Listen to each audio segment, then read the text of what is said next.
냉전의 그림자 아래 수십 년간 세계는 한 가지 공식을 믿었습니다.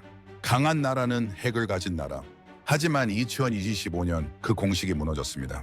대한민국이 등장했기 때문입니다. 한국은 핵무기를 가지지 않았습니다. 그 대신 핵무기를 만들 수 있는 능력을 가졌습니다. 그리고 그 힘을 평화의 방패로 바꿨습니다. 그리고 대한민국은 조용히 말했습니다. 우린 무기로 강해지지 않습니다.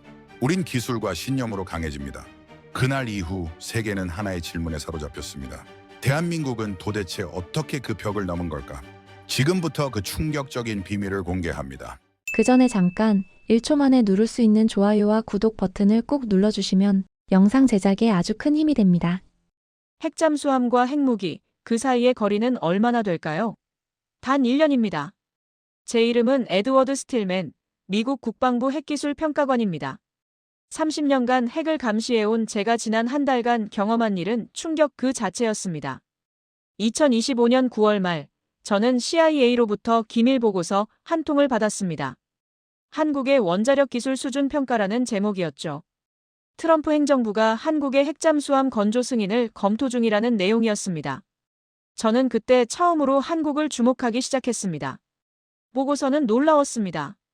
한국은 이미 상용 원자로 기술에서 세계 최고 수준이었죠.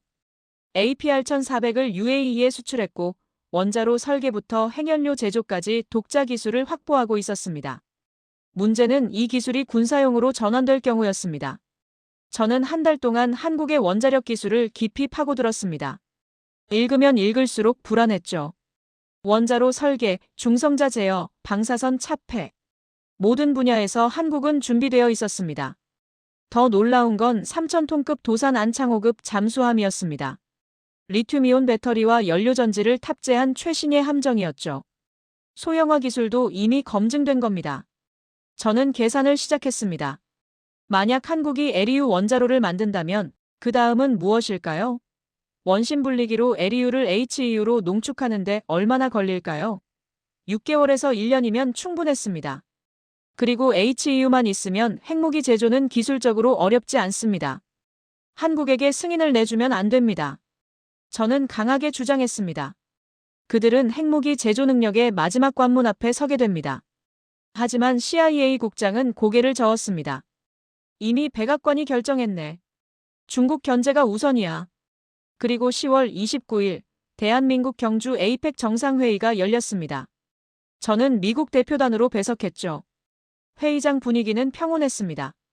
각국 정상들이 경제 협력을 논의하고 있었죠.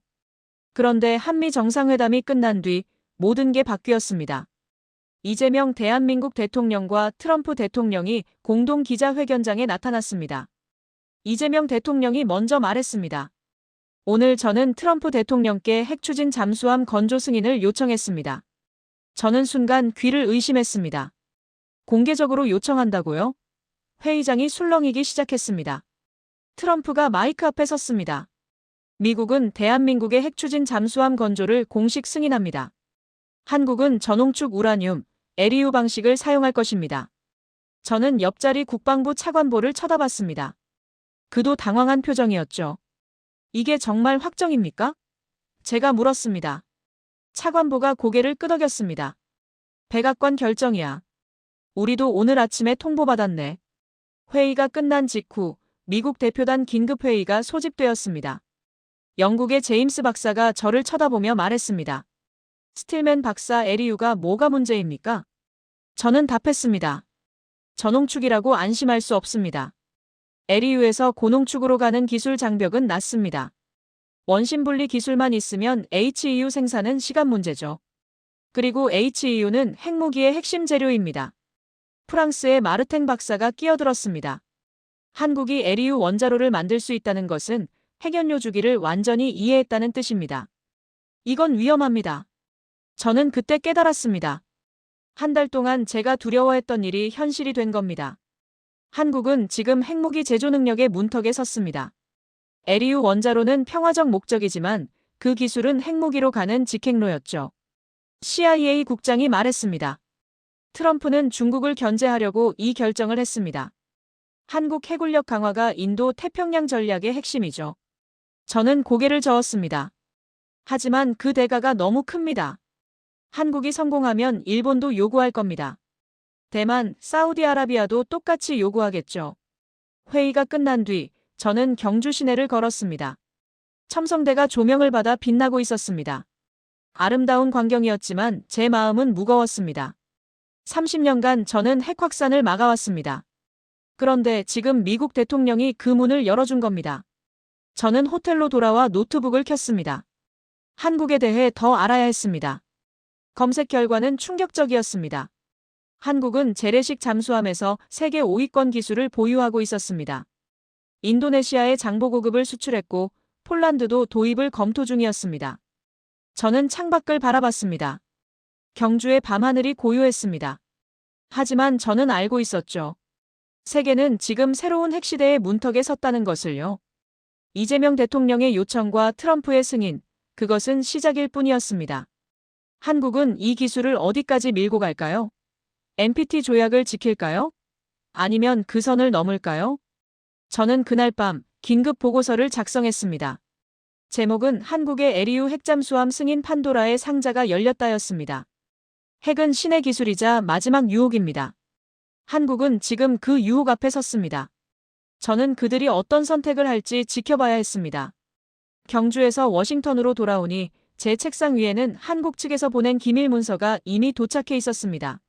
사실 이 문서는 에이펙 일주일 전에 받은 것이었습니다. 에리우 핵추진 원자로 기본 설계 개념도라는 제목이었죠. 당시 저는 이게 단순한 연구 자료인 줄 알았습니다. 하지만 트럼프의 승인 이후 이 문서의 의미가 완전히 달라졌습니다. 저는 문서를 다시 펼쳤습니다.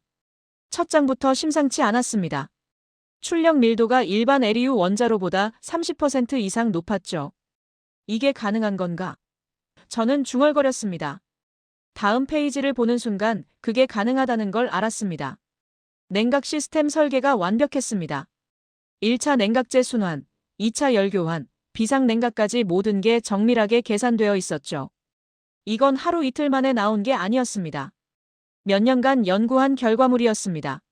저는 계산기를 꺼냈습니다. 출력 밀도, 연료봉 배치, 중성자 흡수율. 하나하나 검증하기 시작했죠. 2시간이 지났습니다. 3시간이 지났습니다. 계산이 끝났을 때 저는 등골이 서늘해지는 걸 느꼈습니다. 물리 법칙을 거스르지 않으면서 이걸 해냈다고? 저는 혼잣말을 했습니다. 한국은 해냈습니다. 소형 원자로에서 최대 출력을 뽑아내는 설계를 완성한 겁니다. 하지만 진짜 충격은 그 다음이었습니다. 중성자 플럭스 제어 시스템을 보는 순간 제 손이 떨렸습니다. 중성자 흐름을 마이크로 단위로 제어하는 이 기술, 이건 단순한 추진용 원자로 수준이 아니었습니다. 이 정밀도는 핵무기 제조의 필수적인 기술이었죠. 저는 의자에서 일어나 사무실을 걸었습니다. 머릿속이 복잡했습니다. 한국은 원자로를 만드는 게 아니었습니다. 그들은 핵무기 엔진의 사전 테스트를 하고 있었던 겁니다. 저는 동료 물리학자 로버트에게 전화를 걸었습니다. 로버트, 지금 당장 내 사무실로 와줘. 급해. 20분 뒤 로버트가 도착했습니다. 저는 설계도를 그에게 건넸죠. 로버트는 15분 동안 말없이 문서를 읽었습니다. 그러더니 천천히 고개를 들었습니다. 에드워드, 이건... 그의 목소리가 떨렸습니다. 이건 핵무기 도면을 만들 능력의 증거야. 저는 고개를 끄덕였습니다. 나도 그렇게 봐. 그들은 NPT를 어기지 않으면서 핵무기 기술을 확보했어. 금단의 선을 넘지 않고 그 위에 서 있는 거지. 로버트가 물었습니다. 국방부에 보고할 건가? 저는 잠시 망설였습니다. 보고하면 어떻게 될까요? 미국이 승인을 철회할까요? 그건 불가능했습니다. 이미 전 세계에 발표했으니까요. 저는 창밖을 바라봤습니다. 워싱턴의 가을 하늘이 흐렸습니다. 로버트, 더 무서운 건 말이야. 저는 말을 이었습니다. 한국은 이미 오래전부터 준비해왔다는 거야. 이 설계도는 하루 이틀 만에 나온 게 아니야. 로버트도 동의했습니다. 최소 3년은 걸렸을 거야. 어쩌면 5년. 그들은 이미 트럼프의 승인을 예상하고 준비했던 거지. 저는 다시 설계도를 펼쳤습니다. 한 줄 한 줄 읽으면서 깨달았습니다. 한국은 봉인을 풀었습니다. 아무도 모르는 사이에 그들은 핵무기 제조 능력을 손에 넣은 겁니다. 에드워드, 우리가 할 수 있는 건 뭐지? 로버트가 물었습니다. 저는 잠시 생각했습니다. 지켜보는 거야. 그리고 진실을 기록하는 거지. 한국이 정말 평화적 목적으로만 사용할지 말이야. 그날 저녁, 저는 개인 일기를 썼습니다. 오늘 나는 인류 역사의 분기점을 목격했다. 한국은 핵무기를 만들 수 있는 능력을 가졌다. 하지만 그들은 그걸 사용할까? 아니면 자제할까? 그 답이 세계의 미래를 결정할 것이다. 저는 노트북을 덮었습니다. 내일부터 본격적인 전쟁이 시작될 겁니다. 국방부 내부에서 그리고 국제사회에서 한국을 둘러싼 논쟁이 불붙을 겁니다. 10월 31일 오전, 저는 화상회의 초대를 받았습니다. 한국 측 프로젝트 총괄 김철수 박사였습니다. 사실 저는 그와 에이펙 이전인 10월 중순에 이미 한 차례 통화를 했었죠. 당시 대화가 떠올랐습니다. 저는 그때 설계도를 검토하다가 직접 연락을 요청했었습니다. 그는 흔쾌히 응했죠. 첫 통화에서 저는 조심스럽게 질문했었습니다. 김 박사님, 이 기술 수준이면 다른 용도로도 사용 가능하지 않습니까? 김 박사는 그때 웃으며 답했습니다. 다른 용도요? 핵무기를 말씀하시는 건가요? 그의 솔직함에 저는 놀랐었죠. 우리도 그 유혹이 있었습니다. 1970년대부터 지금까지 계속이요. 오늘 화상회의는 그때보다 훨씬 진지했습니다. 트럼프의 승인 이후 첫 대화였으니까요. 화면에 김 박사가 나타났습니다. 그는 평온해 보였습니다. 저는 단도직입적으로 물었습니다. 김 박사님, 솔직히 묻겠습니다. 이 기술을 핵무기에 사용할 유혹을 어떻게 이기십니까? 저는 그의 눈을 똑바로 바라봤습니다. 김 박사는 잠시 침묵했습니다. 그러더니 천천히 말했죠. 스틸맨 박사님께는 이미 말씀드렸죠. 우리는 만들 수 있는 힘을 가졌습니다. 기술도 있고 자원도 있습니다. 하지만 만들지 않는 선택이 우리의 억제력입니다. 만들지 않는 것이 억제력이라는 게 무슨 뜻입니까? 저는 되물었습니다. 김 박사가 설명했습니다. 핵무기를 만드는 순간 우리는 적을 만듭니다. 중국은 우리를 위협으로 보겠죠. 러시아도 마찬가지입니다. 하지만 만들 수 있으나 만들지 않는다면요? 주변국들은 우리의 자제력을 존중하게 됩니다. 저는 그의 논리를 따라가기 시작했습니다. 능력은 있지만 의도가 없다는 걸 보여주겠다는 말씀이군요. 정확합니다. 김 박사의 목소리에 힘이 실렸습니다. 우리 잠수함은 핵무기가 될 수 있었습니다. 하지만 우리는 평화의 방패를 택했습니다. 그것이 진짜 강국의 모습입니다. 저는 의심스러웠습니다. 하지만 안보 위협이 심각해지면요? 북한이 실제로 핵을 사용하려 한다면요? 김 박사는 단호하게 답했습니다. 그때도 우리는 핵무기를 만들지 않을 것입니다. 대신 더 강력한 재래식 억제력을 구축합니다. 미사일 방어 체계, 정밀 타격 능력을 강화하는 겁니다. 저는 그의 눈빛을 봤습니다. 거짓이 없었습니다. 대신 확고한 신념이 보였죠. 김 박사님, 한 가지만 더 묻겠습니다. 이 약속을 어떻게 보증하십니까? 김 박사가 미소를 지었습니다. 우리 정부는 이미 결정했습니다. 고농축 전환시설은 건설하지 않을 것입니다. 그리고 곧 국제검증을 받을 준비를 하고 있습니다. 저는 전율을 느꼈습니다. 가장 강한 억제력은 힘의 부재가 아니라 힘의 자제에서 나온다는 그의 철학이 이해되기 시작했습니다. 회의가 끝난 뒤 저는 오랫동안 창밖을 바라봤습니다. 김 박사의 말이 계속 맴돌았습니다. 만들 수 있으나 만들지 않는다. 이게 정말 가능할까요? 저는 노트에 적었습니다. 한국의 핵잠수함은 기술이 아니라 철학이다. 그들은 최고의 무기를 가질 수 있었지만 사용하지 않기로 선택했다. 그날 밤 저는 처음으로 한국에 대한 경외감을 느꼈습니다. 하지만 동시에 의구심도 들었죠. 정말 그들을 믿을 수 있을까요? 저는 국방부 브리핑룸에 서 있었습니다. 트럼프의 승인 이후 첫 공식 회의였죠. 국방장관, 합참의장, CIA 국장이 앞에 앉아 있었습니다. 저는 프레젠테이션을 시작했습니다. 한국의 LEU 기술은 NPT 체제 자체를 흔들 잠재력이 있습니다. 한국은 우리가 가진 모든 걸 가졌습니다. 단 핵탄 두만 제외하고요. 국방장관이 물었습니다. 구체적으로 말해주시죠. 저는 답했습니다. 한국은 원자로 기술, 중성자 제어, 우라늄 농축 능력을 모두 보유했습니다. 그들이 원한다면 1년 안에 핵무기 제조가 가능합니다. 회의실이 술렁였습니다. CIA 국장이 끼어들었습니다. 그렇다면 우리는 어떻게 대응해야 합니까? 합참의장이 강경하게 말했습니다. 한국의 기술을 우리가 인수해야 합니다. 강제로라도요. 핵무장국 독점 체제를 유지해야 합니다. 저는 깜짝 놀랐습니다. 강제 인수요? 그건 동맹 파괴 아닙니까? 합참의장이 반박했습니다. 파괴가 아닙니다. 핵 확산 방지입니다. 한국이 성공하면 일본, 대만, 사우디가 따라할 겁니다. 국방부 정책실장이 다른 의견을 냈습니다. 저는 반대합니다. 한국을 핵동맹국으로 격상시켜야 합니다. 기술을 공유받되 그들을 적으로 만들 필요는 없습니다.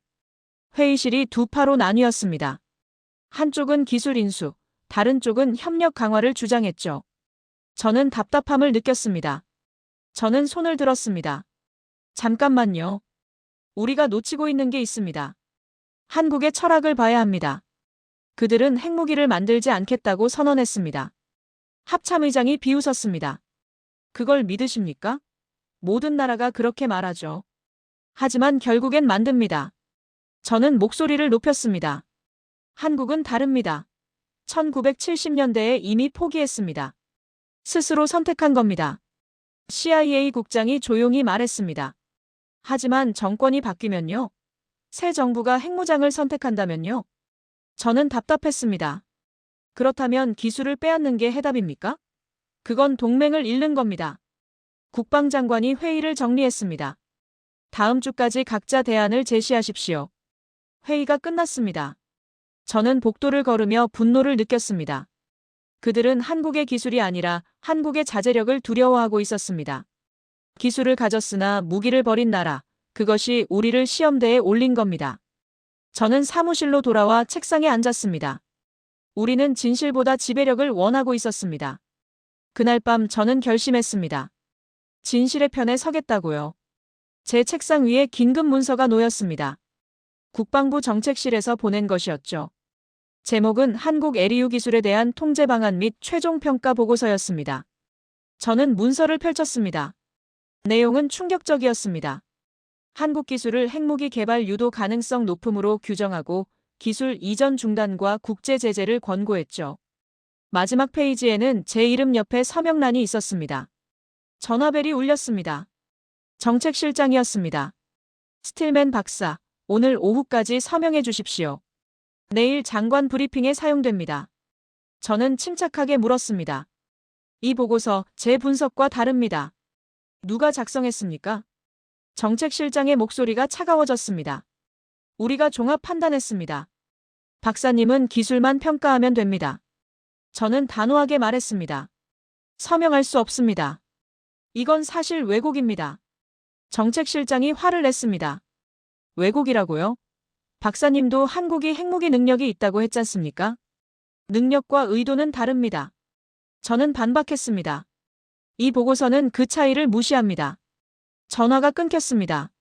저는 의자에 기댔습니다. 두 가지 선택이 있었습니다. 순응하거나 싸우거나. 하지만 정면 충돌은 아무것도 바꾸지 못할 겁니다. 저는 더 현명한 방법을 생각했습니다. 다음 날 아침 저는 국방장관 집무실을 찾아갔습니다. 긴급 사안입니다. 10분만 주십시오. 장관이 저를 맞이했습니다. 보고서 서명 안 했다면서요? 저는 고개를 끄덕였습니다.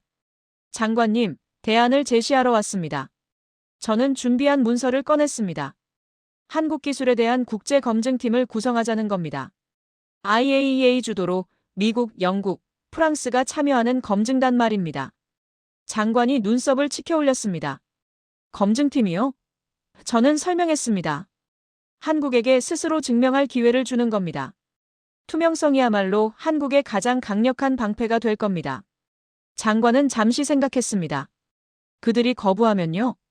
저는 답했습니다. 거부하지 않을 겁니다. 김철수 박사는 투명성을 원했습니다. 장관이 고개를 끄덕였습니다. 흥미롭군요. 검증팀 구성을 검토하겠습니다. 하지만 실패하면 책임은 박사님 겁니다. 저는 고개를 숙였습니다. 감수하겠습니다. 집무실을 나오면서 저는 안도했습니다. 보고서 왜곡은 막았습니다. 저는 김철수 박사에게 이메일을 보냈습니다. 국제검증팀 구성을 제안했습니다. 투명성으로 세계를 설득할 차례입니다. 답장은 빨리 왔습니다. 감사합니다, 스틸맨 박사님. 우리는 준비되어 있습니다. 저는 창밖을 바라봤습니다. 오늘 저는 권력 대신 투명성을 선택했습니다. 강제 통제보다 스스로 증명하는 자유가 더 강력하다고 믿었으니까요. 같은 날 오후, 저는 한국 측으로부터 놀라운 소식을 들었습니다. 김철수 박사가 긴급 이메일을 보내왔죠. 스틸맨 박사님, 우리 정부가 12월 중 서울에서 국제핵기술 평화회의를 개최하기로 했습니다. 50개국을 초청할 예정입니다. 저는 깜짝 놀랐습니다. 2달도 안 되어서 국제회의를요? 김 박사의 이메일은 계속되었습니다. 우리는 그 자리에서 공식 선언을 할 겁니다. 핵무기 제조 능력이 있지만 사용하지 않겠다는 선언을요. 저는 전화를 걸었습니다. 김 박사님, 이건 위험한 도박 아닙니까? 능력을 공개하면 오히려 더 큰 의심을 받을 수 있습니다. 김 박사가 차분하게 답했습니다. 숨기면 더 의심받습니다. 투명성이야말로 신뢰를 만드는 유일한 길입니다. 우리는 이미 결심했습니다. 저는 그의 결단력에 감탄했습니다. 12월 회의에서 무엇을 발표할 겁니까? 김 박사가 설명했습니다. 첫째, 우리의 에리우 원자로 기술 수준을 공개합니다. 둘째, 핵무기 제조 능력이 있음을 인정합니다. 셋째, 하지만 절대 만들지 않겠다고 선언합니다. 넷째, 국제검증을 상시받겠다고 약속합니다. 저는 숨이 막혔습니다. 그건 도발적인 평화선언이군요. 김 박사가 웃었습니다. 맞습니다. 도발적인 자제력입니다. 우리는 칼을 들 힘을 보여준 뒤 칼을 버리는 겁니다. 저는 그날 저녁 국방부에 보고했습니다. 반응은 엇갈렸습니다. 합참의장은 이건 위험한 게임이라고 했고 정책실장은 한국을 더 압박해야 한다고 주장했습니다. 하지만 국방장관은 달랐습니다. 흥미롭군요. 그들이 정말 투명성으로 승부하겠다는 건가요? 지켜보죠. 저는 사무실로 돌아와 생각했습니다. 한국은 지금 인류 역사상 가장 독특한 실험을 시작하려 하고 있었습니다. 핵무기를 만들 수 있지만 만들지 않는 나라. 힘을 가졌지만 폭력을 거부하는 나라. 저는 노트에 적었습니다. 12월 서울회의는 분기점이 될 것이다. 한국이 성공하면 핵 비확산의 새 모델이 된다. 실패하면 더 큰 의심만 남는다. 그날 밤 저는 김 박사에게 답장을 보냈습니다. 용기의 박수를 보냅니다. 12월 회의에 꼭 참석하겠습니다. 저도 진실을 증언하겠습니다. 창밖으로 워싱턴의 야경이 보였습니다.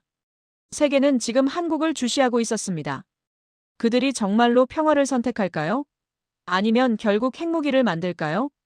저는 알 수 없었습니다. 하지만 한 가지는 확실했습니다. 한국은 지금 역사를 바꾸려 하고 있었습니다. 한국 측으로부터 공식 초청장을 받았습니다. 부산에서 열리는 특별행사에 참석해달라는 내용이었죠. 초청장에는 행사 제목이 적혀 있었습니다. 장보고급 잠수함 기념식 및 차세대 잠수함 선포식. 저는 흥미가 생겼습니다. 왜 지금 이 시점에 이런 행사를 여는 걸까요? 저는 한국 대사관 무관에게 전화를 걸었습니다. 무관님, 이 행사가 어떤 의미입니까? 무관이 설명했습니다. 장보고급은 우리 최초 국산 잠수함입니다. 1990년대 독일 기술로 시작했지만 지금은 완전히 독자 기술로 발전했죠. 이번 행사는 우리의 기술 자립 역사를 전 세계에 보여주는 겁니다. 저는 이해하기 시작했습니다. 한국은 자신들의 잠수함 기술이 하루아침에 생긴 게 아니라는 걸 증명하려는 겁니다. 30년 넘게 축적된 역사가 있다는 거죠. 무관은 계속 설명했습니다. 그리고 차세대 핵추진 잠수함 KSSIV의 청사진도 공개할 겁니다. 하지만 가장 중요한 건 그날 대통령의 선언입니다. 무슨 선언입니까? 저는 긴장하며 물었습니다. 무관이 조심스럽게 말했습니다. 핵추진 기술은 완성되었으나 핵무기 탑재는 영원히 없을 것이라는 공식 맹세입니다. 장보고의 영광 아래에서 말이죠. 저는 온몸에 전율이 흘렀습니다. 한국은 과거와 미래를 연결하려 하고 있었습니다. 최초 잠수함의 역사를 기리면서 동시에 핵무기 거부를 엄숙히 맹세하는 상징적 제스처였습니다. 저는 즉시 국방부에 보고했습니다. 이번에는 반응이 전과 달랐습니다. 국방장관이 직접 말했습니다. 이건 매우 영리한 전략이군요. 역사적 정당성과 미래 약속을 동시에 보여주는 겁니다. 스틸맨 박사, 반드시 참석하십시오. 그리고 상세히 보고하십시오. 저는 한국에 대한 자료를 더욱 깊이 파고들었습니다. 장보고급 잠수함의 역사 손원 1급의 발전, 장보고 2급의 진화, 그리고 도산 안창호급의 혁신까지. 제가 알게 된 사실들은 놀라움의 연속이었습니다. 한국은 1992년 장보고급 첫 번째 함을 독일에서 도입했습니다. 당시만 해도 한국은 잠수함 기술이 전무했죠. 하지만 두 번째부터는 국내에서 건조하기 시작했습니다. 독일 기술자들이 옆에서 지도했지만 한국 기술자들은 빠르게 배웠습니다. 2000년대 들어서는 완전히 독자 설계로 전환했습니다. 1800톤급 손원 1급, 3000톤급 도산 안창호급으로 이어지는 발전 과정은 경이로웠습니다. 특히 도산 안창호급은 리튬이온 배터리, 연료전지, AIP 시스템을 탑재한 세계 최고 수준의 재래식 잠수함이었습니다. 저는 깨달았습니다. 한국의 핵추진 잠수함 계획은 갑작스러운 야망이 아니었습니다. 30년 넘게 한 걸음 한 걸음 쌓아온 기술력의 자연스러운 정점이었던 겁니다. 그들은 준비되어 있었습니다. 행사날이 다가왔습니다. 저는 부산행 비행기에 몸을 실었습니다. 기내에서 저는 한국 잠수함 발전사 자료를 다시 한번 읽었습니다. 장보고 장군의 이야기도 알게 되었죠. 9세기 신라시대 해상왕으로 동아시아 바다를 장악했던 인물이었습니다. 한국은 첫 잠수함에 장보고라는 이름을 붙였습니다. 바다를 지키는 전통을 이어간다는 의미였죠. 저는 감동했습니다. 이건 단순한 무기가 아니었습니다. 역사와 자긍심의 상징이었습니다. 부산에 도착했을 때 저는 행사장의 규모에 압도당했습니다. 50개국 넘는 해군 대표단이 모였고 각국 국방 무관들이 대거 참석했습니다. 장보고급 잠수함 한 번함이 부두에 정박해 있었습니다. 30년이 넘는 세월의 흔적이 느껴지는 함정이었지만 여전히 위풍당당했습니다. 개막식이 시작되었습니다. 한국 해군 참모 총장이 먼저 연설했습니다. 오늘 우리는 장보고급 한 번함을 기립니다. 이 함정은 대한민국 잠수함 역사의 시작이었습니다. 독일의 도움으로 시작했지만 우리는 이제 세계 5대 잠수함 강국이 되었습니다. 박수가 터져나왔습니다. 저도 박수를 쳤습니다. 그들의 성취가 자랑스러웠습니다. 이어서 김철수 박사가 단상에 올랐습니다. 그는 차세대 핵추진 잠수함 KSSIV의 모형을 공개했습니다. 4,000톤급 이상의 대형 함정이었죠. LEU 원자로를 탑재한 설계였습니다. 김 박사가 설명했습니다. 이 잠수함은 우리 기술의 집약체입니다. 30년간 쌓아온 경험, 10년간 연구한 원자로 기술, 그리고 세계 최고 수준의 전투체계가 결합됩니다. 하지만 여러분, 이 잠수함에는 절대 탑재되지 않을 것이 있습니다. 회의장이 조용해졌습니다. 김 박사가 단호하게 말했습니다. 핵무기입니다. 이 잠수함은 핵추진을 사용하지만 핵공격 수단은 되지 않을 것입니다. 이것은 대한민국의 맹세입니다. 마침내 이재명 대통령이 연단에 올랐습니다. 전체 참석자가 일어섰습니다. 대통령은 엄숙한 표정으로 말하기 시작했습니다. 존경하는 각국 대표 여러분, 그리고 대한민국 국민 여러분. 오늘 저는 이 자리에서 역사적 선언을 하고자 합니다. 대통령이 장보고급 한 번함을 가리켰습니다. 저 함정은 우리의 과거입니다. 우리가 어디서 시작했는지 보여줍니다. 대통령은 KSSIV 모형을 가리켰습니다. 그리고 이것은 우리의 미래입니다. 하지만 저는 오늘 장보고 장군의 이름 아래, 그리고 저 영광스러운 한 번함 앞에서 엄숙히 맹세합니다. 대통령의 목소리가 높아졌습니다. 대한민국의 차세대 잠수함은 핵추진 기술을 사용할 것입니다. 하지만 핵무기는 절대 탑재하지 않을 것입니다. 핵 공격 수단으로 사용하지 않을 것입니다. 이것은 단순한 약속이 아닙니다. 이것은 대한민국이 전 세계에 하는 영원한 맹세입니다. 회의장이 폭발했습니다. 기립박수가 5분 넘게 계속되었습니다. 저도 일어나 박수를 쳤습니다. 눈물이 날 것 같았습니다. 이건 단순한 정치 선언이 아니었습니다.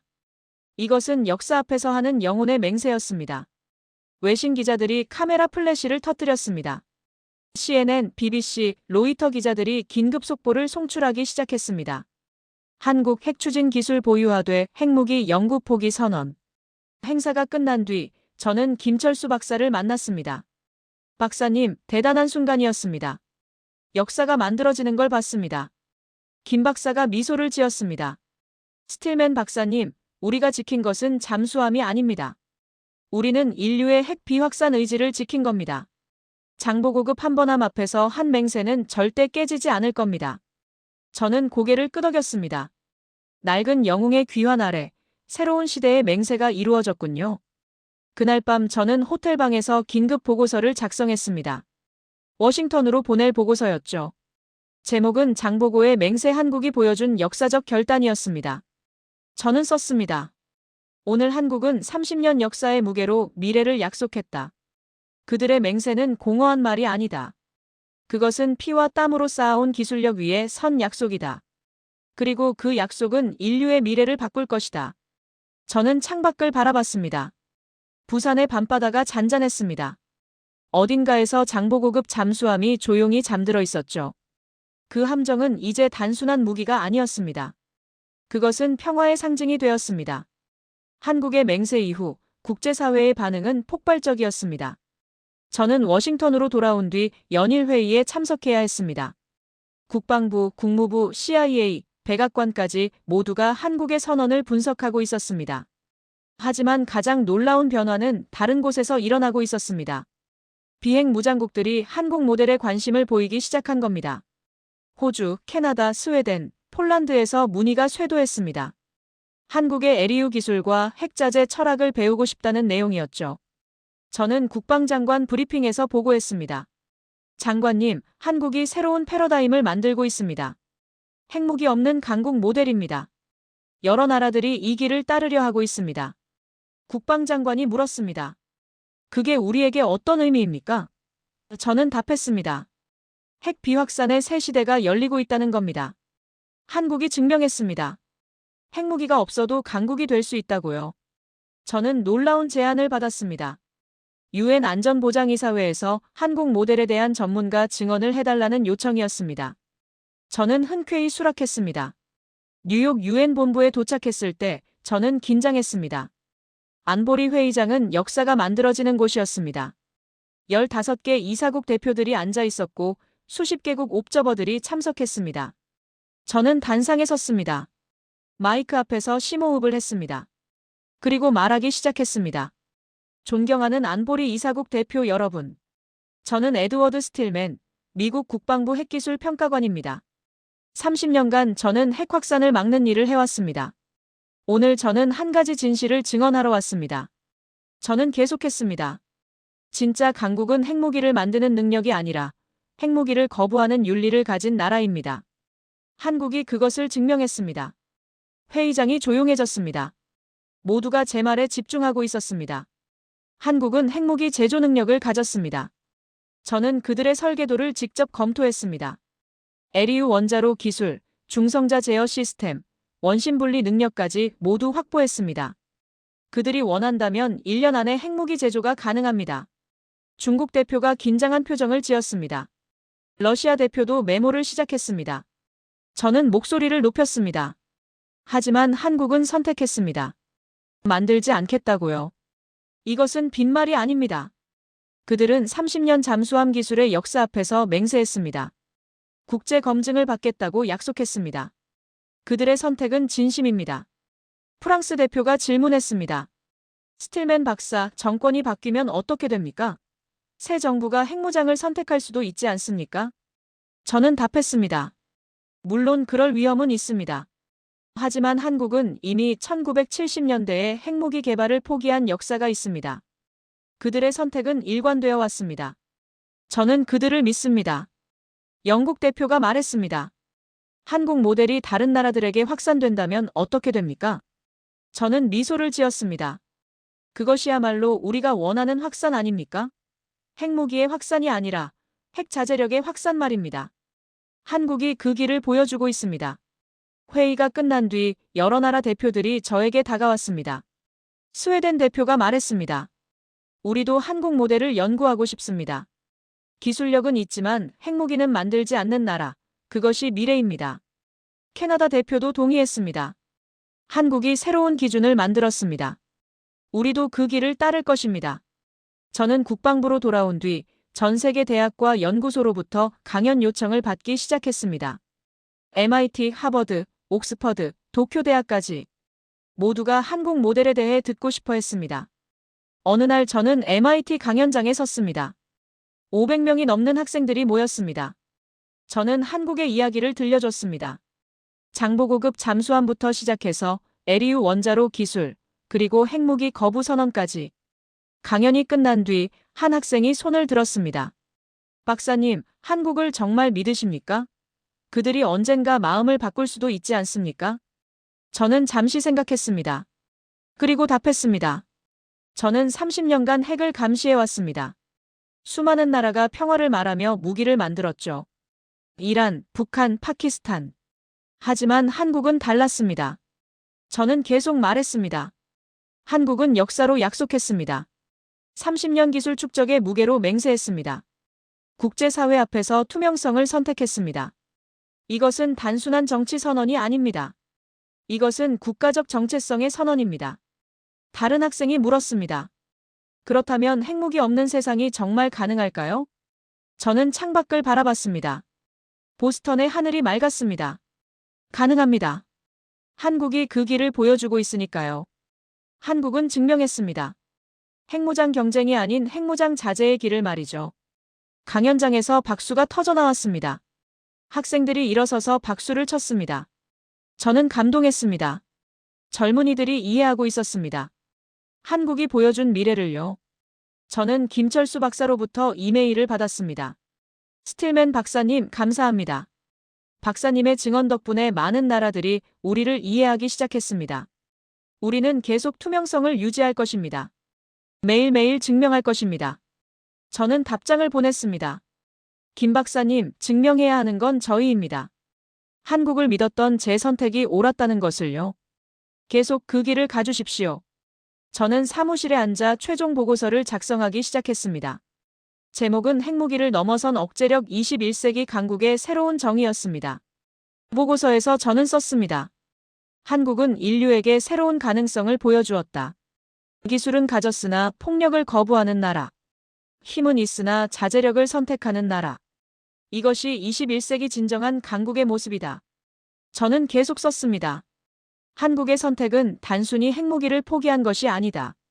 그것은 인류의 미래를 선택한 것이다. 금단의 선을 넘어선 기술, 금단의 선을 지킨 윤리. 그것이 한국의 힘이다. 보고서를 마무리하면서 저는 개인적인 소감을 덧붙였습니다. 나는 이 시대의 증인이 되어 영광이었다. 한국이 보여준 길은 다른 나라들에게 희망이 될 것이다. 핵무기가 아닌 평화로, 폭력이 아닌 자제력으로 안보를 지킬 수 있다는 희망. 저는 노트북을 덮었습니다. 창밖으로 워싱턴의 석양이 보였습니다. 아름다운 광경이었습니다. 그날 밤 저는 마지막 일기를 썼습니다. 핵은 신의 기술이자 마지막 유혹이다. 하지만 한국은 그 유혹을 이겼다. 그들은 증명했다. 진정한 억제력은 핵무기가 아니라 핵 자제력에서 나온다고. 저는 펜을 내려놓았습니다. 세계는 변하고 있었습니다. 한국이 보여준 길을 따라 더 많은 나라들이 평화를 선택하기 시작했습니다. 저는 확신합니다. 한국의 선택이 인류의 미래를 바꿀 것이라고요. 그리고 저는 그 역사의 증인이었습니다. 여러분, 오늘 이야기 어떠셨습니까? 오늘 영상이 감동적이었다면 좋아요 버튼 한번 눌러주세요. 여러분의 생각은 댓글로 나눠주시면 감사하겠습니다. 그리고 구독 버튼까지 눌러주신다면 더 좋은 이야기로 찾아뵙겠습니다. 다음에는 더 감동적이고 더 놀라운 대한민국의 이야기로 돌아오겠습니다. 오늘도 시청해주셔서 감사합니다. 행복한 감동사연이었습니다.